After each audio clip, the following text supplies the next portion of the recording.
Salawat dan salam semoga tetap terlimpah curahkan kepada junjungan kita Nabi besar Muhammad sallallahu alaihi wasallam. Teriring untayan salawat, Allahumma salli ala sayyidina Muhammad. Allahumma salli wa sallim wa barik alaihi. Para hadirin dan hadirat rahimakumullah. Boten kraos tibaipun sak sepasaran. Dari Ahad Wage ketemu Ahad Wage malih. Dan alhamdulillah hari ini suara saya sudah kembali pulih. Tidak seperti Ahad Wage yang lalu. Cuman jenengan pun kuatos nggih ibu-ibu, nanti kuatir mikirnya ngeten. Wingi suarane serak-serak ae jam 11:30 kait mari lah saiki suarane wis pulih ndane jam piro mari ini. Pun kuatos niku. Makanya niki kita mulai lebih awal, berapapun tadi yang hadir, kita start 9:30 kurang sedikit kita mulai, nanti harapannya mudah-mudahan tidak sampai 10:30 kita bisa selesai, paling tidak 10 lebih 29 sudah kita akhiri, berarti kan belum setengah 11. Sehingga para ibu-ibu, mak-mak niki sing selak lapo-lapo mangke saged melanjutkan aktivitasnya. Sampai ngojok sampai kemudian wis aku gak teko Ahad Wage wong ngaji kok sowe ngomong opo ae lah. Niki jangan sampai, karena niat kita itu untuk menjalin silaturahim. Sekaligus kita mendownload rahmat Allah melalui istighotsah, sekaligus ada majelis ilmu. Karena majelis ilmu niku para rawuh itu yang dikatakan oleh Hadratur Rasul sallallahu alaihi wasallam. Beliau niku pernah dawuh kepada para sahabat-sahabat beliau. Kalau kalian melewati taman-taman surga, maka berhentilah untuk menikmati taman surga itu. Niki terjemahannya ngoten, terjemahan bebas niki. Sahabat tangleten Rasulullah, ya Rasulullah, napa maksudnya taman surga niku? Lalu Rasulullah menjelaskan, termasuk di antara taman-taman surga niku, yaitu yang di situ ada majelis ilmu yang bisa mengajak kita, mengingatkan kita, bukan hanya yang mustamiknya, tidak ada yang mendengar, tidak hanya yang mendengarkan, tapi terutama yang berbicara itu bisa kembali mengingatkan kepada Allah. Sehingga ada upgrade diri. Makanya pertanyaannya, niki Ahad Wage ketemu Ahad Wage ini kan rasanya cepet. Cepet napa suwe, Bu? Cepet. Memang urip donya niku ngoten. Dulu ketika kula lan panjenengan tasih MI, kaya ngenteni umur 40 tahun kan jek suwe. Tiba-tiba begitu usia 40 rasanya kecek tas wingi. Saya rasanya baru kemarin ketika di kelas ada Bu Rima yang masih aliyah waktu itu, sekarang sudah jadi guru. Jadi donya ini ngoten, rasanya baru kemarin, tiba-tiba lo moro-moro. Bu Iza loh sekarang sudah jadi guru. Cepet ngoten loh. Terus ndelok kalender iku lho, ya Allah marin 2024 harus katintek. Ketemu 2020 berarti kan umurnya tambah akeh, kontrake tambah karek dulu, karena kontrak ini kan sudah ditetapkan, tetapi kita tidak tahu. Makanya itulah yang kemudian oleh para ulama, dunya itu kan berasal dari kata dana, kemudian dibentuk menjadi isim tafdil, dunya itu bentuk muannas, maka dunya itu maknanya yang terdekat, yang hina, yang rendah. Soalnya apa? Dari sisi waktu saja itu terasa cepat sekali. Tiyang niku umur paling dawa niku pinten sih? 100 niku wis kan duwe kanca 100 niku. Nek cerita nang putune, cerita zaman perjuangan, putune ngalih, gak menarik blas ngoten jarine.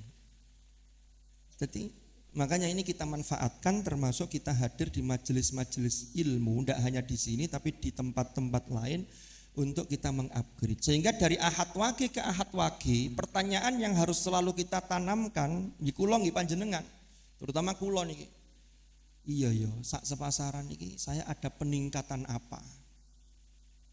Dari sisi kualitas, dari sisi kuantitas ibadah kita, dari sisi bagaimana interaksi kita dengan orang lain, bagaimana perlakuan kita dengan orang-orang terdekat kita, itu harus ada perbaikan-perbaikan. Kalau enggak, rugi. Naudzubillah. Para hadirin dan hadirat rahimakumullah, monggo kita lanjutaken ngaos kita. Niki ngaos sak jam niki sak baris gak tutup kadang-kadang. Mboten napa-napa. Karena memang majelis ilmu ini kan oleh Rasulullah disebutkan termasuk taman di antara taman-taman surga. Makanya kula niku angen-angen, iya ya. Kanjeng Nabi ngarani majelis ilmu niku taman surga, berarti di majelis ilmu niku jangan ada kebencian, jangan menebar kebencian. Makanya wonten majelis ilmu, wonten ceramah sing isine benci kono, benci kene, niku pesan sebagai taman surga tidak tersampaikan. Karena jenenge swarga niku mboten wonten permusuhan. Salamun qaulam mir rabbir rahim. Terus ten swarga niku sesama anggotanya itu tidak ada yang punya rasa dengki. Wa naza'na ma fi sudurihim min ghillin tajri min tahtihimul anhar. Maka kita berharap majelis ilmu ini menjadi sarana kita untuk berlatih menjadi penduduk surga, sehingga nanti kita ketika kembali kepada Allah dan akhirat niku betul-betul min ahlil jannah. Amin ya rabbal alamin. Bismillahirrahmanirrahim. Qala al-muallif rahimahullahu ta'ala wa nafa'ana bihi wa bi'ulumihi fid dharain amin. Niki memang judul kita tetap mengacu pada kitab, tapi nanti penjelasannya tutuk endi ae. Monggo para rawuh, para bapak, para ibu ingkang rawuh sambil bawa kitab niku lebih baik. Insya Allah mboten larang kok. Kitab Adabul Alim niki regine namung 2.700. Ini punya saya masih ada tulisannya 2.700. Belinya tanggal 16 Mei tahun 1997. Jenengan nek titip kula monggo 2.700. Maya kula padosaken nek ono. Jadi niki 2.700. Jenengan bayangaken 2.700 dikengen nulis ngeten dados ta mboten lek jenengan sing diutus nulis. Cuman kemarin saya tanyakan Gus Mirza, puteranipun Gus Zaki. Itu yang kitabnya niku sekarang harganya 18.000.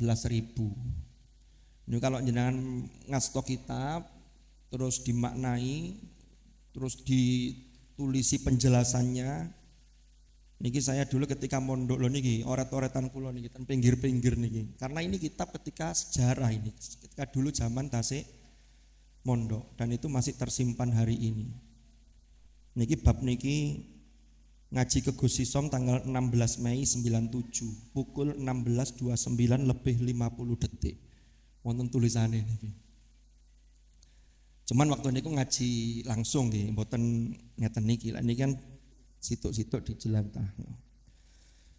Bismillahirrahmanirrahim. Kita melanjutkan hadis pertama yang dikutip oleh Hadratus Syekh Kiai Haji Hashim Asy'ari. Kemarin kita sudah membahas satu dari 3 hal yang menjadi hak bagi anak, yang itu adalah kewajiban bagi orang tua. Faqad ruwiya an Aisyah radhiyallahu anha an Rasulillah sallallahu alaihi wasallam qol haqqul waladi ala walidihi. Yang pertama an yuhsina ismahu. Ini yang sudah kita bahas kemarin. Sebelum melanjutkan yang kedua para rawuh, ada satu hal yang perlu kita kupas.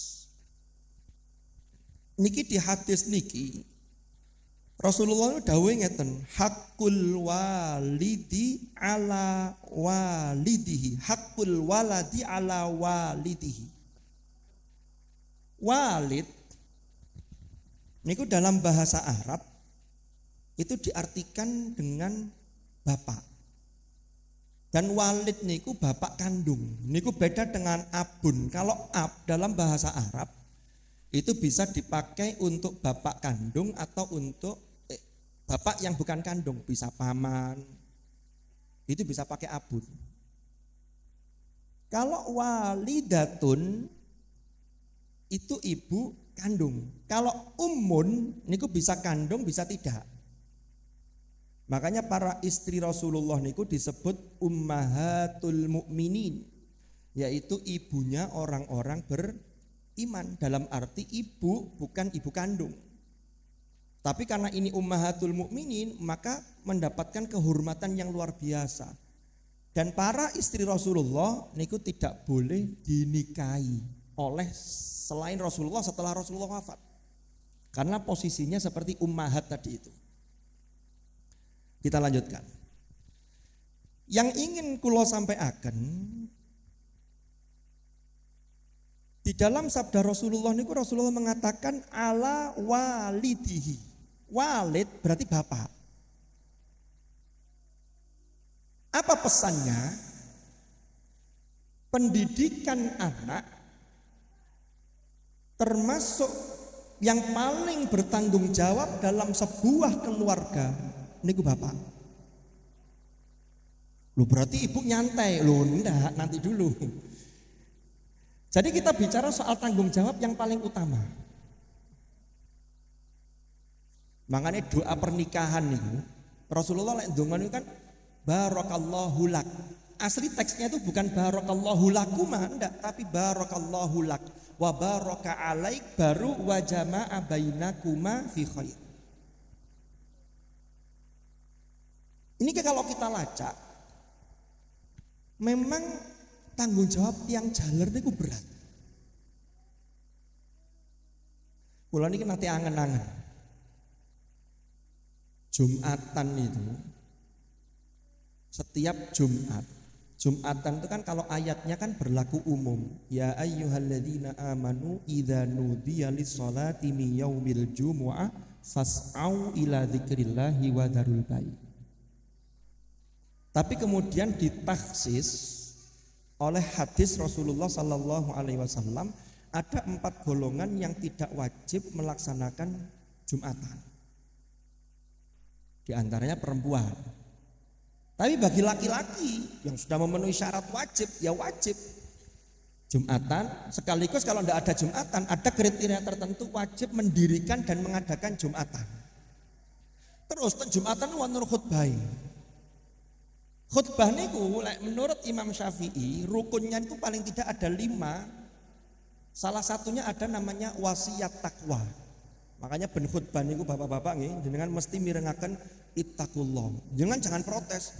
Iki ben Jumat balak-balik ittaqullah. Itu rukunnya. Kalau ndak ada itu ndak sah. Terus kula angen-angen, iya ya, apa kok wong lanang sing diwajibno Jumatan. Oh. Salah satu hikmahnya agar orang laki-laki itu setiap hari Jumat itu terupgrade ketakwaannya, sehingga ketakwaan itu kalau meningkat bisa disetrumkan, bisa disalurkan, bisa ditularkan ke orang-orang yang menjadi tanggung jawab dia. Abote dados wong lanang ngoten, Bu. Niki aslinya loh. Itu kita lihat di situ. Terus yang kedua, kita lihat ayat. Nabi Adam nih ketika di surga asalnya galau karena tidak ada teman, sehingga akhirnya Allah ciptakan Hawa. Ya, Hawa diciptakan, kemudian di situ Nabi Adam ada ketenangan. Tetapi pesannya Allah begini, ya Adam, uskun anta wa zaujukal jannah. Hai Adam, uskun itu tinggallah kamu di surga dengan tenang. Makanya dari sakana itu nanti berderivasi. Berderivasi itu ada istiqaq, ada tasrif yang kemudian menjadi sakinah. Yang oma-oma niku, orang menikah itu kan litas kunu ilaiha.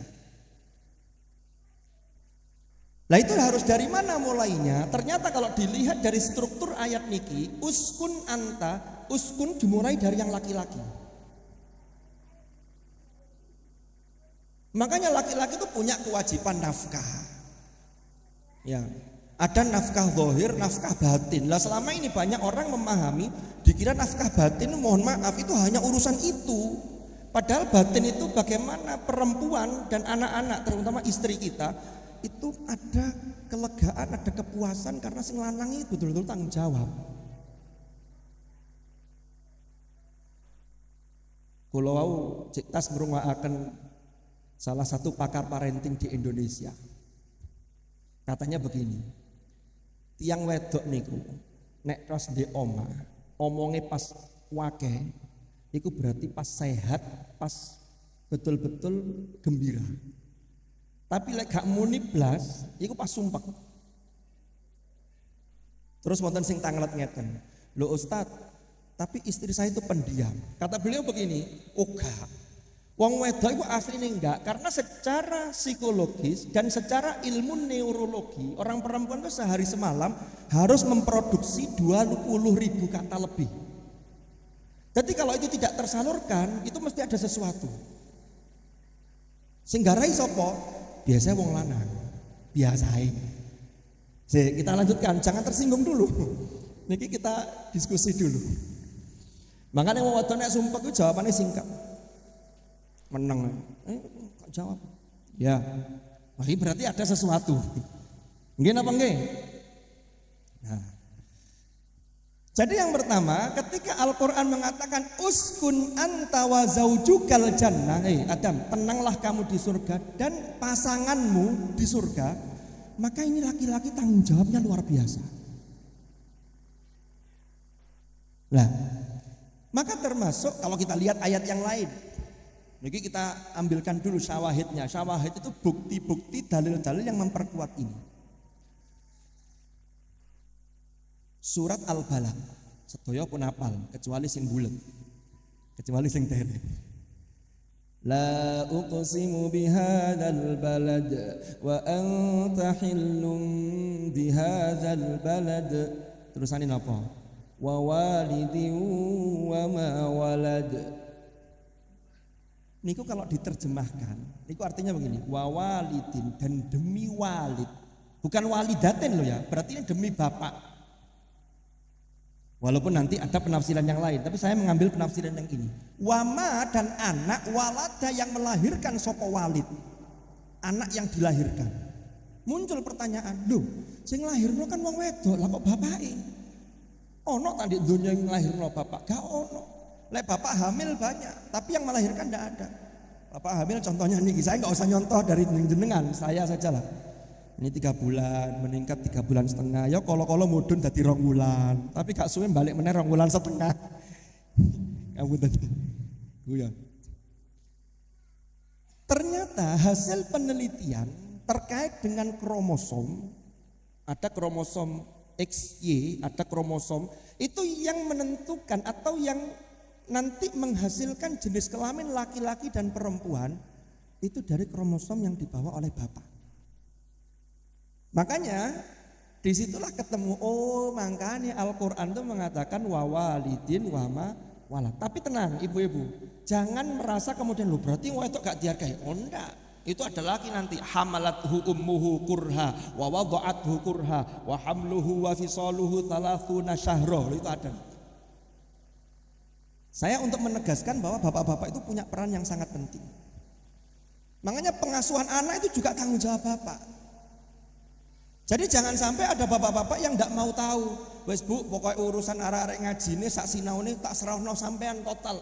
Loh, inilah yang kemudian, ya, saya sering biasanya diberi masukan sama istri saya itu. Ini ada orangnya di sini, nanti bisa di cross check. Jadi yang ngajak anak sing ngobrai anak sholat, itu bapak harus punya peran. Entah bagaimana perannya. Nah ibu itu nanti yang dalam persepsi anak, karena anak itu kan belum bisa menimbang iki sing bener iki. Mesti dalam persepsinya, oh kalau bapak enak sabar, ibu itu kewereng lu ngono. Ini yang terjadi. Makanya kembali ke hadis ini, hak hakul waladi ala walidihi. Memang tanggung jawab berdua, tetapi yang paling bertanggung jawab itu dari bapak. Kita jangan lepas, mohon maaf ya, mari anak ewake harus ditinggal sibuk nyambut gawe. Nyambut gawe itu juga bagian dari kewajiban. Tapi ikut turun untuk bagaimana urusan rumah itu juga bapak punya peran. Makanya komunikasi begini ini kan butuh terus diasah, dan memang kita harus menurunkan ego kita. Kalau kita tidak mau menurunkan ego kita, podo-podo egonya dukur, lanang dukur, wedok dukur, tidak selesai. Padahal kan satu organisasi, rumah tangga itu kan organisasi, itu harus punya visi yang sama. Ini tujuannya kemana? Maka untuk mencapai visi itu, misi yang harus dilakukan seperti apa? Itu ada deal-dealan. Kalau enggak, eman. Investasi kita ini, anak-anak kita ini yang eman. Allah sudah mengamanahkan betapa banyak di luar sana orang yang tidak diberi anak, diuji oleh Allah, tidak amanai anak. Itu kepewingin dua anak. Nah kok banyak sing dua anak kemudian dititipkan karena alasannya anak adalah titipan. Maka tak titip no soalnya karena anak adalah titipan Tuhan. Nah ini, kalaupun kita ada tuntutan untuk bekerja, tapi tetap ada proporsi yang jangan dihilangkan sama sekali. Ini penting. Jadi kata kuncinya di situ. Nah, kembali ke ala walidihi tadi. Yang pertama, an yuhsina ismahu. Lah yang kedua ini, kita sekarang masuk yang kedua. Wa yuhsina murdi'ahu. Ahsana yuhsin itu berbuat ihsan, memperbagus. Tapi dalam arti, ini kalau kita lihat dari kata-kata ahsan yuhsin dulu ya. Suatu ketika Rasulullah itu kan ditanya oleh malaikat Jibril yang menyamar sebagai manusia. Itu di hadis yang kedua di dalam Al-Arba'in An-Nawawiyah. Jibril datang menyamar sebagai orang yang putih, bersih, pakai pakaian putih di hadapan Rasulullah, lalu minta dijelaskan. Ya Muhammad, akhbirni anil iman, akhbirni anil Islam, akhbirni anil ihsan. Ihsan itu kata Rasulullah, anta budallaha ka'annaka tarahu fa illam takun tarahu fa innahu yaraka. Sehingga ihsan itu implementasinya adalah memperbagus sesuatu melebihi dari kadar yang biasa. Itu ihsan. Ada satu kitab yang ditulis oleh Sultanul Ulama Asy-Syaikh Izzuddin Ibnu Abdissalam. Ini yang sering dikutip oleh Gus Baha. Judul kitabnya Syajaratul Ma'arif. Kitab Syajaratul Ma'arif itu kuat-kuatnya Syekh Izzuddin Ibnu Abdissalam itu singkat tapi padat. Beliau mengambil satu ayat, tapi ini kalau dijelentrehkan itu untuk khutbah bisa 2 kali khutbah atau 3 kali.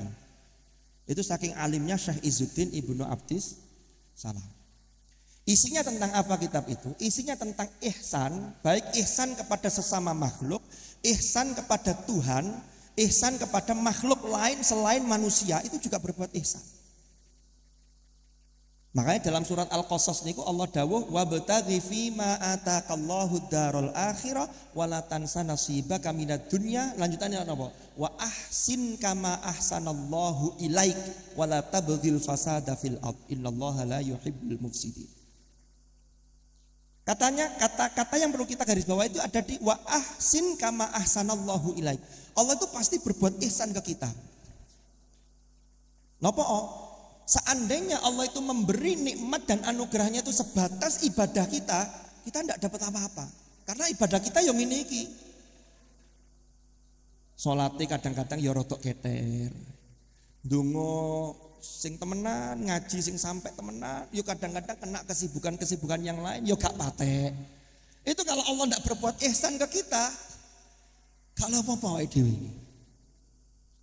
Tapi kan Allah itu mencontohkan ihsan yang luar biasa, sehingga kita itu diberi apresiasi walaupun kita ini belum maksimal, tapi sudah ada usaha. Itu Profesor Quraisy Shihab itu pernah memberi gambaran tuh begini. Ono wong tua atau guru boleh ke murid-muridnya. Ono arek iku srewegep, sopan, kan begitu. Tapi gak patek pinter. Lah ujian, kemarin habis PTS, dikoreksi, terus nilai ini ku aduh lah. Pokoknya guru ya Allah, hari ini apa ya cara mulang ini, wis diwalak-walik, wis dijelasno, juga paham-paham. Sama orang tua juga begitu melihat mama ada anak yang begitu. Maka biasanya guru itu akan melihat begini, oh hari ini wis serius sinaune, tapi memang kemampuannya segitu. Maka guru itu berbuat ihsan. Kalau guru itu adil-adilan, gak mungkin gak iso iki. Tapi ada berbuat ihsan, maka di situ setinggan noe sakno wong arek iki lho sregep. Kecuali kalau anaknya ndak pernah masuk, misuan, wis gak karuan, itu biasanya ndak ada yang menguatkan. Angel wis, angel iki. Kan begitu. Jadi dilihat usahanya. Sama dengan kita ini wis ibadah mahdhah sudah kita lakukan, walaupun dengan pas-pasan secara kualitas, tapi tetap gak kita tinggalkan. Maka suatu ketika kita ini butuh ya Allah, mepet mentok, disitulah Allah mengatakan dalam firman-Nya, wa may yattaqillaha yaj'al lahu makhraja. Barang siapa yang mengupgrade ketakwaannya, bertakwa kepada Allah, prestasinya terus diperbagus walaupun belum maksimal, Allah jadikan bagi dia, Allah berikan jalan keluar. Karena semua orang itu pasti punya masalah, tapi tidak semua orang punya mbak Allah. Karena ada emas ada mbak. Jadi kalau masalah semuanya punya emas. Kita kembali ke materi. Ihsan. Jadi ihsan dalam konteks kita melakukan sesuatu melebihi dari yang biasanya. Ada orang mengucapkan salam, kita jawab waalaikumsalam. Itu belum ihsan, tapi kalau waalaikumsalam warahmatullah, kita tambahi warahmatullah berarti ihsan. Kita minjam uang, begitu ngembalikan ditambahi jajan sak kresek, kita berbuat ihsan ketika nyaur. Itu namanya ihsan. Ada orang tidak pernah ater-ater ke rumah kita, tapi kita tetap ater-ater ke rumahnya, itu ihsan. Kalau mau pas-pasan, terus gak usah diteri, diloncati, wong kono gak tahu selamatan, gak tahu ater-ater lah, itu kalau ndak ihsan. Ini contoh di masyarakat. Ya, kita tetap berbuat baik. Nah, makanya di sini ketika ayyuhsina wa yuhsina, maka bapak-bapak, baik calon bapak atau sudah jadi bapak, itu harus memperhatikan ini, karena ini menjadi haknya anak. Yang pertama kemarin sudah kita bahas kan ngasih nama yang baik. Yang kedua nopo? Yuhsina murdi'ah. Nopo yuhsina murdi'ah itu? Memperbagus murdi'nya. Kenapa kok saya sebut murdi'? Nah, karena ada beberapa penjelasan. Murdi' ini kursinya empuk, cuma sendenannya kadun. Memang kate senden koyo kate ngeblak rasanya. Mungkin nanti untuk pekan depan Ustadz Hakim setelah MC jenengan di sini biar saya bisa senden jenengan. Ganjel kayak gini. Enggak. Saya enggak minta ke panitia bantal kok, enggak. Nanti khawatirnya dianggap rewel jaluk sembarang kali. Wonten jane nek mobil loh. Tapi kesuwen lek njogok makin balik wis 10:30 kudu diakhiri. Ya. Ini wis jam pinten iki. Loh, sudah lebih 9. Nah, kita kembali ke materi. Yuhsina murdi'ahu. Murdi' niku dari ar-radha'a yurdi'u irda'. Maknanya apa? Menyusui. Ini makna asal secara lughah. Kan nanti makna itu ada lughatan, ada istilahan. Nanti istilahan itu ada yang istimal. Istimal itu yang dipakai dalam konteks apa, kan begitu. Murdi' niku maknanya orang yang menyusui. Orang yang menyusui niku laki-laki apa perempuan? Mesti wedok. Lanang gak mungkin nyusoni. Lah ibu-ibu mesti nyusoni. Mbuh nyusoni anake. Wis gak usah terus no. Bahaya iki. Bahaya iki. Mesti Pak Bahru guyune paling banter iki. Mohon maaf, nggih. Ngapunten nggih ibu-ibu nggih. Niku kula nyritakaken pengalaman rencang kula, jenengan delok aku, oh pengalaman iki kakak sanes kula. Koncone kanca kula. Koncone kanca kula kembali nang aku dhewe tibae. Wes, kita lanjutkan. Kembali ke murdi tadi. Mohon maaf ya, ini sedikit guyon. Mohon maaf kalau guyonnya dirasa kurang baik. Berarti pesannya begini. Murdi, kenapa kok Rasulullah mengatakan yuhsina murdi'ahu? Pertama yang harus kita lihat dari aspek ibu bagi anak-anak kita. Itu pertama, kalau masih dulu belum menikah, itu makanya Rasulullah kan dawuh begini, tungkahul mar'atu li arba'in.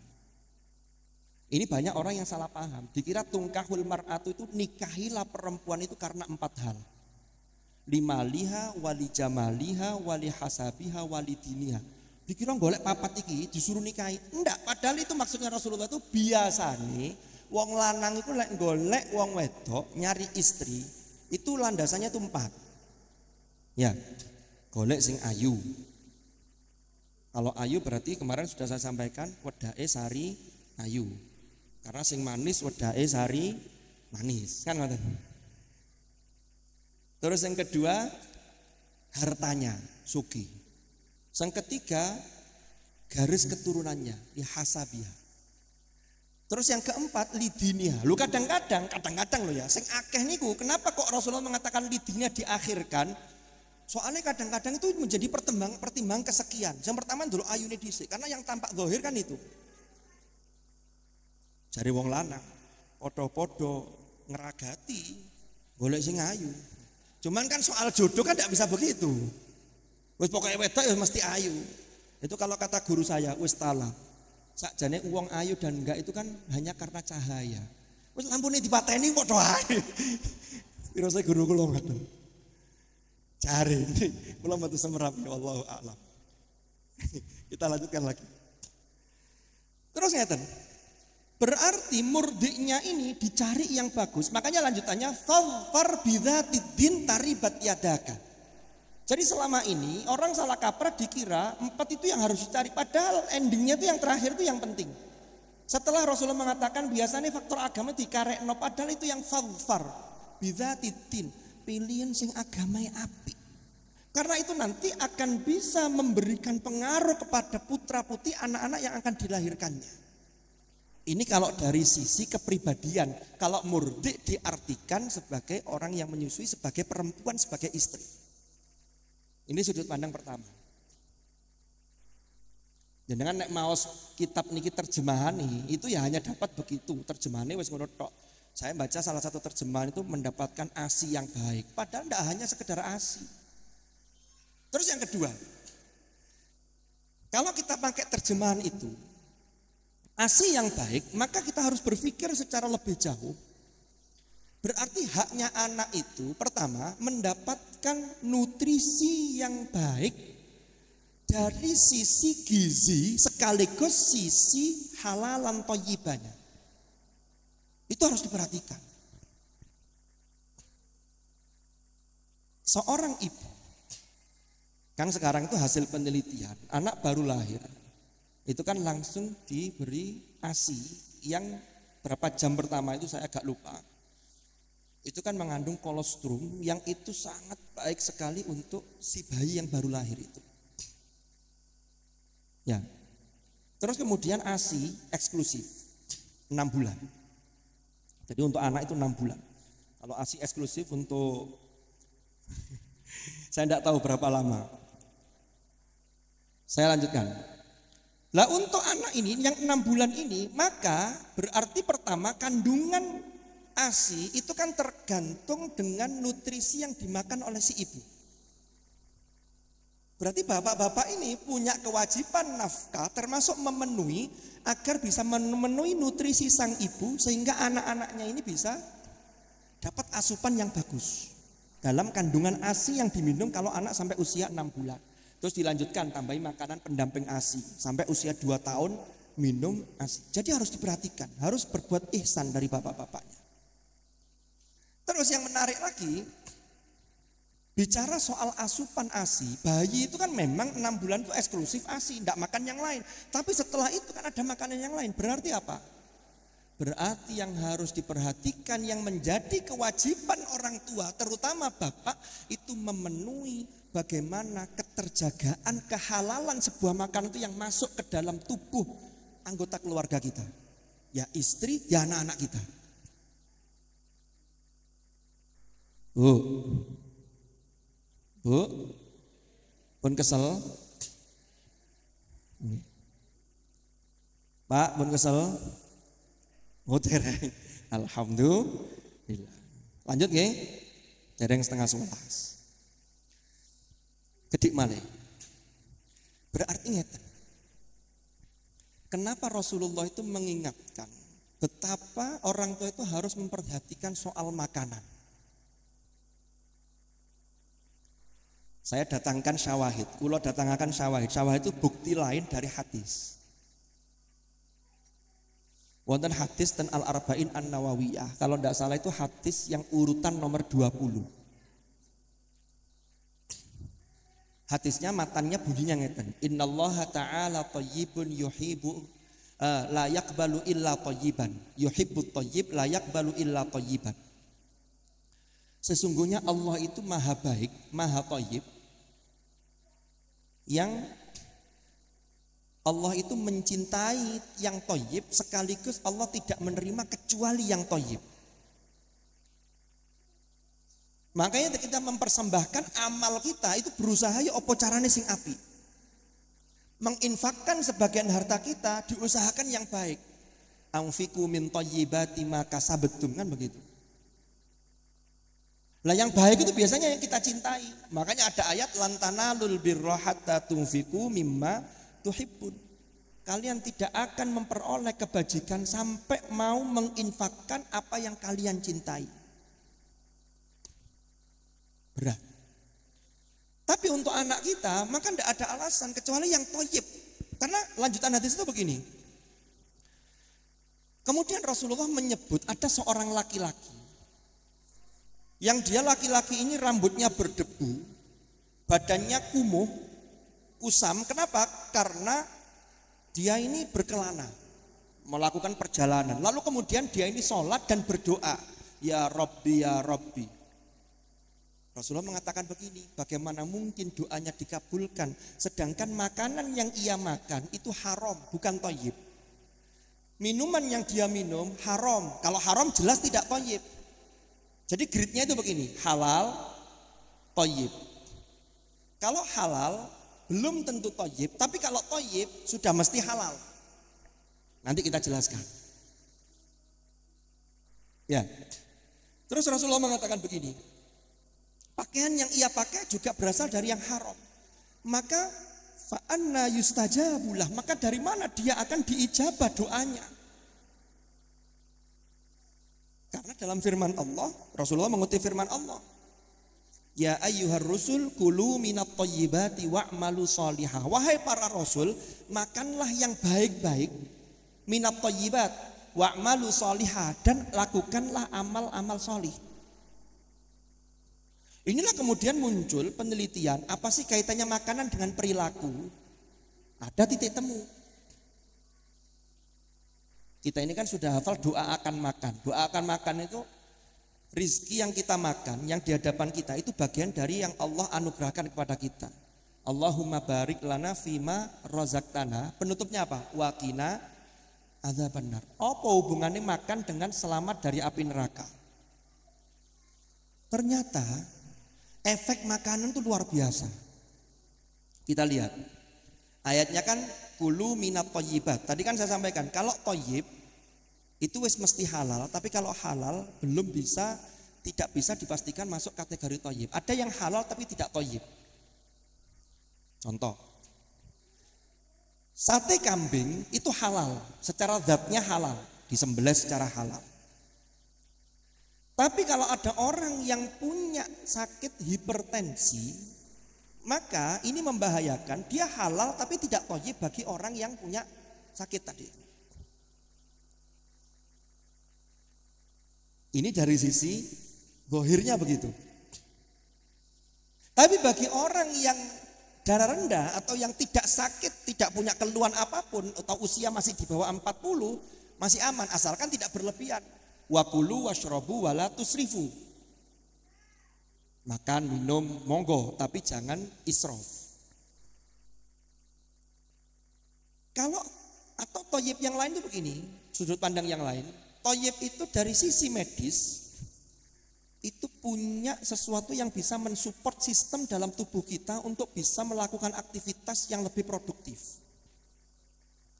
Makanya muncul food combining, makanan yang seimbang. Diatur, banyak pakarnya, karbonnya harus sekian, nanti proteinnya yang ditambah. Itu toyib. Karena kalau nanti karbonnya berlebihan, nanti jadi tidak toyib. Karena orang mungkin gampang ngantuan, aktivitasnya tidak produktif dan seterusnya. Itu kalau dari sisi medis. Kalau dari sisi yang di luar medis, ternyata makanan yang haram itu menjadikan hati itu menjadi kotor sehingga diajak untuk baik itu angel. Ini bahaya di sini. Makanya kita para orang tua pastikan yang kita berikan kepada kita, kepada keluarga kita masing-masing itu betul-betul yang baik, yang toyib. Kalau toyib mesti halal. Baik dari sisi medis ataupun sisi non medis kayak tadi. Mohon maaf sekali lagi. Mohon maaf. Ini contoh yang ada fenomena di masyarakat kita. Tidak semuanya, tapi oknum. Pejabat-pejabat yang memperoleh, mohon maaf sekali lagi, memperoleh hartanya dengan cara-cara yang tidak halal, lalu kemudian itu untuk anak-anaknya. Bisa dipastikan anak-anaknya itu diajak baik itu angel. Tapi kalau diajak dugem, cepet. Kenapa? Karena sumber energinya dari makanan yang tidak baik tadi itu. Kan makanan itu diolah dalam tubuh, dibakar oleh oksigen, kemudian secara zahir menjadi energi kita untuk melakukan aktivitas. Tapi kalau yang dimakan itu baik, maka nanti akan mensupport, dilingno gampang, diajak baik itu juga gampang. Itu pengaruh makanan. Makanya tepat ketika Rasulullah mengajarkan doa akan makan itu ditutup dengan wakina adzabannar untuk mengingatkan kita, ya Allah barik lana fima rozaqtana. Nek makanan haram masih ndonga ping 1000 barik lana ndak bakal turun barokah itu. Dampaknya apa? Perilakunya mengarah ke neraka yang mengantarkan orang menuju murka Allah yang nanti menjadi tiket orang masuk ke dalam neraka. Naudzubillah. Itu dampaknya sampai seperti itu. Makanya jadi orang tua itu berat. Tapi kita tidak ada pilihan kecuali mengupgrade diri kita. Kita tidak bisa mundur. Wisle dikumpulkan anak-anaknya. Saya tadi setelah pengajian Ahad Wage, saya sudah bertekad untuk mengundurkan diri sebagai orang tua. Mboten sakit. Itu lari dari tanggung jawab, tidak bisa. Tapi yang bisa kita lakukan, mengupgrade diri kita. Ya apa caranya dadi apik. Wis aku sing wingi-wingi sing kurang, ayo kita apiki. Kita ngobrol dari hati ke hati. Suaminya ngobrol ke istrinya. Ada komunikasi, karena komunikasi itu sangat penting. Komunikasi itu tidak bisa satu arah. Kalau satu arah jadinya nopo? Hegemoni. Ini tidak boleh. Wong kita mencari istri itu bukan mencari pembantu rumah tangga. Apa dikira istri kalau di rumah itu tidak ada kerjaan? Loh, justru pekerjaan rumah tangga itu yang tidak ada liburnya. Saya sudah merasakan itu.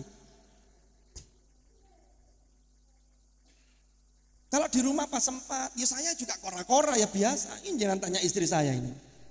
Kalau koran sudah tidak ada, ya saya mbo lapo, mbo jemur apa-apa. Lek jemuran wis gak ono ya lambi di lemari dijemur mana. Ya ndak sampai gitulah gitu. Jadi artinya ada komunikasi yang baik. Itu cara kita untuk bagaimana meningkatkan kualitas sebagai orang tua. Mengundurkan diri tidak bisa. Itu tidak menyelesaikan masalah. Masa dijugo enak etok, giliran untuk mengupgrade diri untuk soro gak gelem. Kok enak men dadi wong urip gitu. Jadi urip itu memang harus ada ikhtiar-ikhtiar itu, termasuk wayuh sinamurdiahu.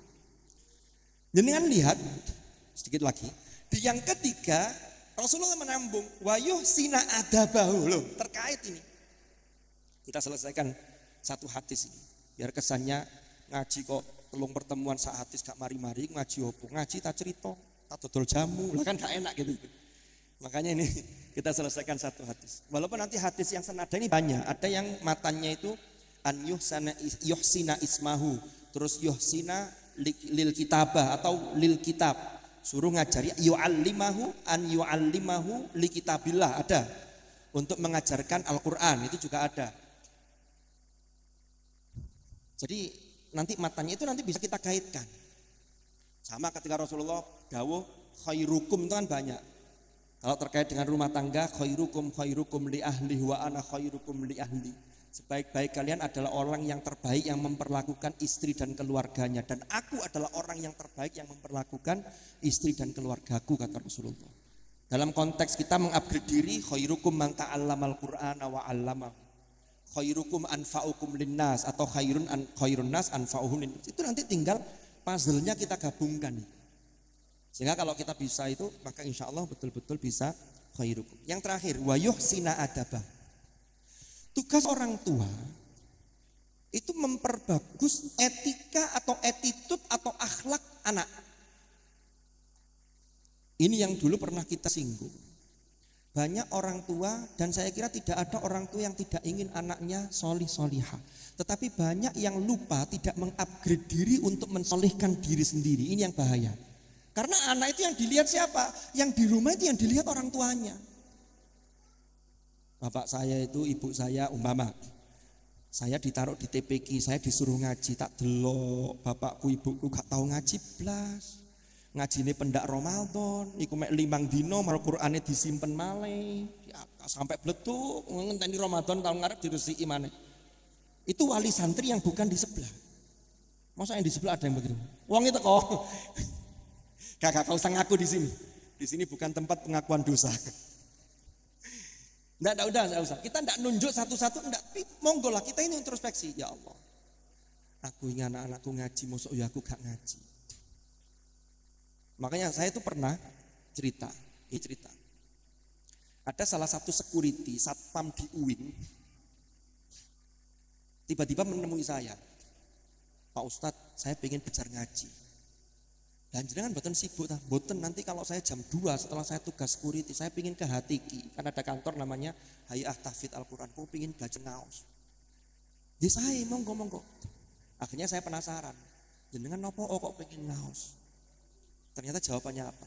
Ngeten Ustaz. Anak saya itu cuma satu. Sekarang anak saya itu mondok di Gubuk Kelaka, di Yai Nur Hasanuddin. Ini hak ini. Anak saya itu sekarang menghafalkan Quran, bacaannya bagus. Saya kemudian merenung, Ustaz. Anakku tak kongon ngaji, mosok aku yo ngandalno anakku tok. Lah kok anakku mulai aku takoki, sampeyan iso ngaji opo ya? Lah aku lah izin, Pak Ustaz. Saya tak belajar ngaji. Ini contoh orang yang mau mengupgrade dirinya, termotivasi oleh anaknya. Ini bisa dianggap contoh orang tua yang tidak durhaka kepada anaknya. Jadi sekarang itu kan kita sering melabelisasi yang durhaka kepada orang tua itu hanya anak. Padahal bisa orang tua durhaka pada anak itu bisa. Na'udzubillah. Maka bagaimana? Ini tetap bacaannya selesai satu hadis, tapi penjelasannya tidak nutut karena waktunya sudah mau habis. Nanti penjelasannya yuhsina adabahu insya Allah pada ahad wagi yang akan datang. Lah mboten nomor-nomor toh? Nih. Nanti daripada saya lanjutkan, moro-moro metu siji, metu loro, metu telu, moro tiba aku terakhir ngomong dewe, moro diinceng tekok cendelo. Wong iku lampung, waduh. Ya apa tambahan kan? Terus mending saya akhiri sebelum panjenengan mengakhiri diri sendiri. Mending secara forum ini kita akhiri. Wis muga-muga manfaat, muga-muga barokah. Nanti apa kaitannya dengan yuhsina adabahu dengan yuhsina murdiahu? Bagaimana kaitannya dengan seorang ibu? Kalau ibu itu bahagia, maka nanti imbasnya itu akan bahagia kepada anaknya. Itu ada sambungan koneksi yang luar biasa secara batiniah. Dan itu harus kita ciptakan. Bukan kita serahkan ke siapa-siapa. Kok ini nanti anak disekolahkan, itu bagian dari ikhtiar kita. Makanya kewajibannya ojo lali bayar SPP. Lu kan ngoten tentukane. Itu kewajiban orang tua. Gak iso titip tok. Kamu ndak ada SPP gini-gini. Wes wallahu a'lam. Bisa muga-muga kabeh rezeki ini dilancarkan oleh Allah. Nggih, diberi solusi atas masalah apapun yang kita hadapi. Yang penting bagaimana kita ini selalu berikhtiar, berusaha untuk merepet, mendekat kepada Allah dan untuk selalu mengupgrade ketakwaan kita kepada Allah. Mohon maaf kalau ada kekurangan, mungkin manfaat. Mugi-mugi barokah. Wallahul muwaffiq ila aqwamit thoriq. Nggih, hadanallahu wa iyyakum ajmain. Untuk materinya saya tutup dulu. Assalamualaikum warahmatullahi wabarakatuh.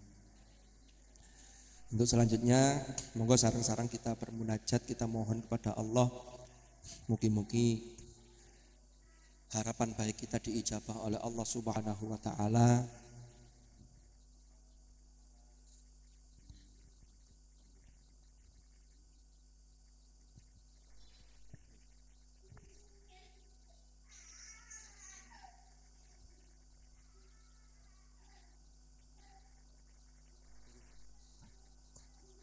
Nggih, mugi-mugi napa ingkang kita laksanakan niki saestu-estu saged mendownload rahmat dan ridho Allah Subhanahu wa taala, sehingga hidup kula lan panjenengan sedaya keluarga kita ini tansah pinaringan barokah. Putra-putri kita ditakdir menjadi dzurriyyatan thayyibah, putra-putri yang shalih-shalihah min ahlil ilmi wa ahli dzikri wa ahlil khair wa ahli sunnah wal jamaah. Lan nyuwun support doa sangi panjenengan sedaya niki insyaallah hari ini di launching untuk penerimaan peserta didik baru PPDB tahun 2025-2026.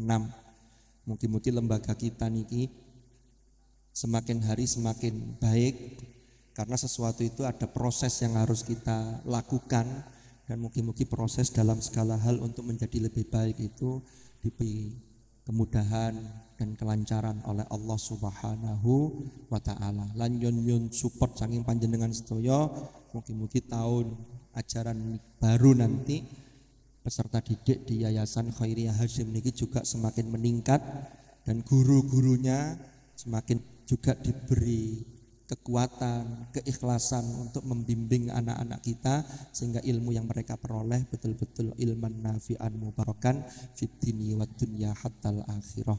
Mugi-mugi niat baik kula lan panjenengan niki diijabah oleh Allah Subhanahu wa taala.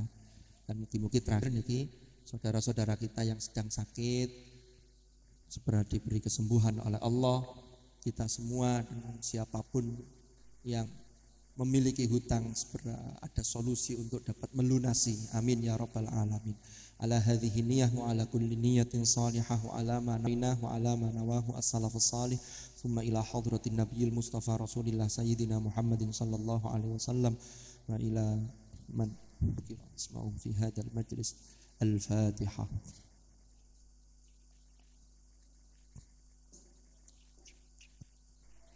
Bismillahirrahmanirrahim. Alhamdulillahi rabbil alamin. Allahumma salli wa sallim ala sayyidina Muhammadin karimil aba'i wal ummahat. Allahumma salli wa sallim ala sayyidina Muhammadin salatan tunjina biha min jami'il ahwani wal afat wa taqdi lana biha jami'al hajat wa tutahhiruna biha min jami'is sayyi'at wa tarfa'una biha indaka a'la darajat wa tuballighuna biha aqsal ghayat min jami'il khairat fil hayati wa ba'dal mamat. Innaka ala kulli syai'in qadir. Allahumma ya Allah bihaqqil Fatihah wa bisirril Fatihah wa bihaqqi man unzilat alaihi suratul Fatihah an tuyassira lana jami'a umurina wa an tarzuqana rizqan wasi'an halalan tayyiban mubaraka wa an taj'alana auladana wa talamidana min ahlil ilmi wa ahlil khair wa ahlit tuqa wa ahlil dzikr wa ahli sunnati wal jamaah waj'alna wa iyyahum minal ladzina safaita min ibadika alladzina warithu kitabak wa sabaqu bil khairati bi idnika bi rahmatika ya arhamar rahimin. Fafahamnaha Sulaiman wa kullan atana hukman wa ilman wa sakharna ma'a Dawud al jibala yusabbihna wat tayr wa kunna fa'ilin. Allahumma arzuqna fahman nabiyyin wa hifdzal mursal wa ilhamal malaikatil muqarrabin bi rahmatika ya arhamar rahimin. Allahumma a'inna ala dzikrika wa syukrika wa husni ibadatik. Allahumma ya musir yassir ya mudabbiru dabbir ya musahhil sahhil sahhil alaina kulla asir bijahil basyirin nazir sayyidina Muhammadin sallallahu alaihi wasallam. Rabbana ighfir lana wa li ikhwanina alladhina sabaquna bil iman wa la taj'al fi qulubina ghillan lil ladzina amanu rabbana innaka ra'ufur rahim. Rabbana ighfir lana wa li walidina warhamhum kama rabbawna shighara. Rabbana hab lana min azwajina wa dhurriyyatina qurrata a'yun واجعلنا للمتقين إماما ربنا آتنا في الدنيا حسنة وفي الآخرة حسنة وقنا عذاب النار وأدخلنا الجنة مع الأبرار يا عزيز يا غفار يا رب العالمين. جزا الله عنا سيدنا ونبينا محمدا صلى الله عليه وسلم ما هو أهله وسلام على المرسلين والحمد لله رب العالمين. تقبل دعاءنا بفضل الله تعالى وبسر أسرار الفاتحة.